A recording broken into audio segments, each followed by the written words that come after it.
Hi, my name is Jerry and I work for the American Cancer Society in Austin, Texas. I wanted to take a moment and explain a project that we've just completed, and this is a teleprompter that was created from scrap material laying around the garage and one component that we actually had to pay for. So even national nonprofits have to deal with budget cuts, and we made the best with what we had. So I wanted to explain a little bit about the construction of this, and it might help you out in your own situation.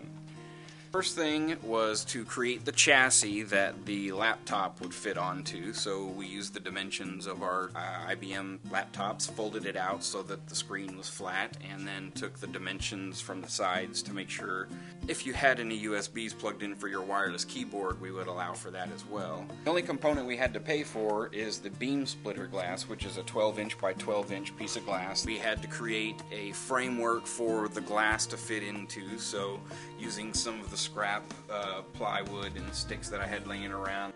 We used this for our mounting bracket for the camera as well, which is basically a couple of 2x4s with some detailed routing for the foot to fit into.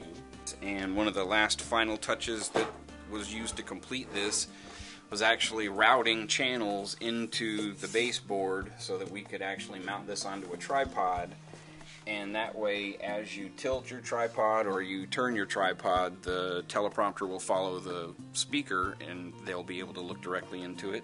The last piece here with the Velcro hood actually pulls off with Velcro so that you can make your seal around the edge and there won't be any light in between your camera lens and the glass.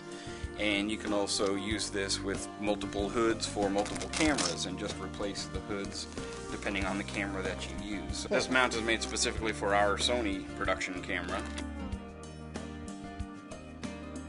So in order to actually do this teleprompting, we had to get some free software off the internet. So we've got our script here coming up the screen backwards, and it will be reflected in our mirror. Cool.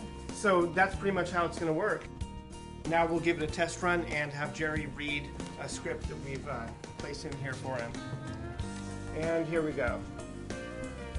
Creating a world with more birthdays.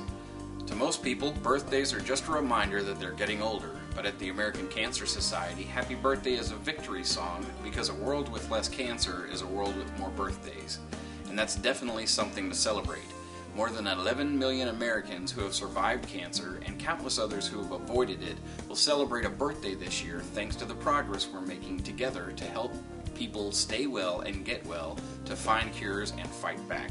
Join the movement for more birthdays. Declare the American Cancer Society the official sponsor of your birthday.